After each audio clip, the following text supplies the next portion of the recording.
Pale Fire, Canto number 2, the conclusion of Canto number 2, part 3. She was my darling, difficult, morose, but still my darling. You remember those almost unruffled evenings when we played mahjong, or she tried on your furs, which made her almost fetching, and the mirrors smiled. The lights were merciful, the shadows mild. Sometimes I'd help her with a Latin text, or she'd be reading in her bedroom next to my fluorescent lair, and you would be in your own study twice removed from me, and I would hear both voices now and then. Mother, what's Grempen? What is what? Grempen? Pause, and your garden scholium. Then again, Mother, what's catonic? That too you'd explain, appending, would you like a tangerine? No. Yes. And what does sempiternal mean? You'd hesitate, and lustily I'd roar the answer from my desk through the closed door. It does not matter what it was she read, some phony modern poem that was said in English lit to be a document, engagé and compelling. What this meant, nobody cared. The point is that the three chambers, then bound by you and her and me, now form a triptych or a three-act play in which portrayed events forever stay. I think she always nursed a small mad hope. I'd finished recently my book on Pope. Jane Dean, my typist, offered her one day to meet Pete Dean, a cousin. Jane's fiancé would then take all of them in his new car, a score of miles, to a Hawaiian bar. The boy was picked up at 8:15 in New Y. Sleet glazed the roads. At last, they found the place, when suddenly Pete Dean, clutching his brow, exclaimed that he had clean forgotten an appointment with a chum who'd land in jail if he, Pete, did not come, etc. She said she understood. After he'd gone, the three young people stood before the azure entrance for a while. Puddles were neon barred. And with a smile, she'd said she'd be de trop. She'd much prefer just going home. Her friends escorted her to the bus stop and left. But she, instead of riding home, got off at Lockenhead. You scrutinized your wrist. It's 8:15, and here time forked. I'll turn it on. The screen in its blank broth evolved a lifelike blur, and music welled. He took one look at her and shot a death ray at well-meaning Jane.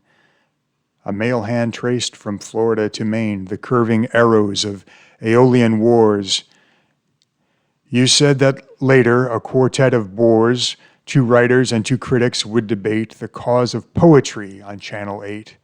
A nymph came pirouetting under white rotating petals in a vernal rite to kneel before an altar in a wood where various articles of toilet stood. I went upstairs and read a galley proof and heard the wind roll marbles on the roof. See the blind beggar dance, the cripple sing, as unmistakably the vulgar ring of its preposterous age. Then came your call, my tender mockingbird, from up the hall.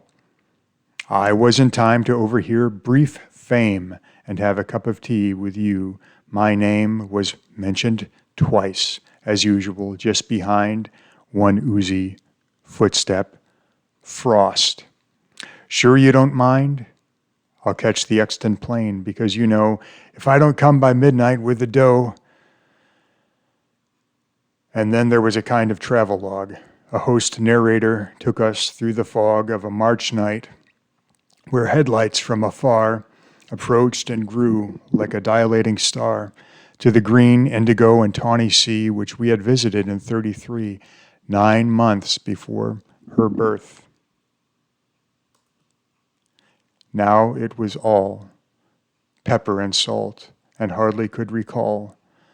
That first long ramble, the relentless light, the flock of sails, one blue among the white, clashed queerly with the sea, and two were red, the man in the old blazer, crumbling bread, the crowding gulls insufferably loud, and one dark pigeon waddling in the crowd. Was that the phone? You listened at the door. Nothing.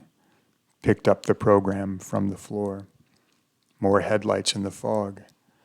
There was no sense in window rubbing, only some white fence, and the reflector poles passed by unmasked. Are we quite sure she's acting right? You asked. It's technically a blind date, of course. Well, shall we try the preview of remorse? And we allowed, in all tranquility, the famous film to spread its charmed marquee. The famous face flowed in, fair and inane, the parted lips, the swimming eyes, the grain of beauty on the cheek, odd Gallicism, and the soft form dissolving in the prism of corporate desire. I think, she said, I'll get off here. It's only Lockenhead. Yes, that's okay. Gripping the stang, she peered at the ghostly trees.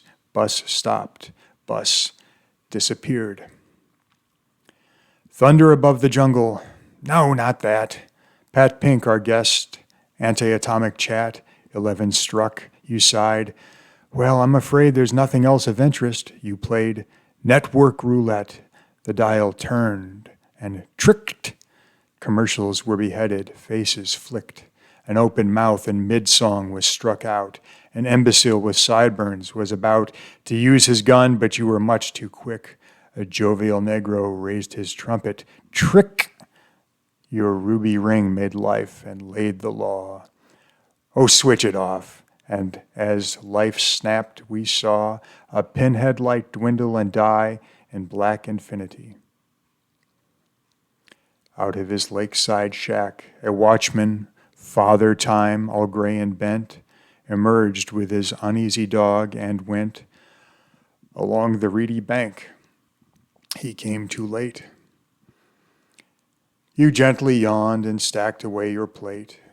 We heard the wind, we heard it rush and throw twigs at the window pane, phone ringing. No. I helped you with the dishes. The tall clock kept on demolishing young root, old rock. Midnight, you said. What's midnight to the young? And suddenly a festive blaze was flung across 5 cedars. Snow patches showed. And a patrol car on our bumpy road came crunching to a stop. Retake, retake. People have thought she tried to cross the lake at Lock and Neck, where zesty skaters crossed. From X to Y on days of special frost. Others supposed she might have lost her way by turning left from Bridge Road, and some say she took her poor young life. I know, you know, it was a night of thaw, a night of blow. With great excitement in the air, black spring stood just around the corner, shivering in the wet starlight, and on the wet ground, the lake lay in the mist, its ice half drowned. A blurry shape stepped off the reedy bank into a crackling, gulping swamp and sank.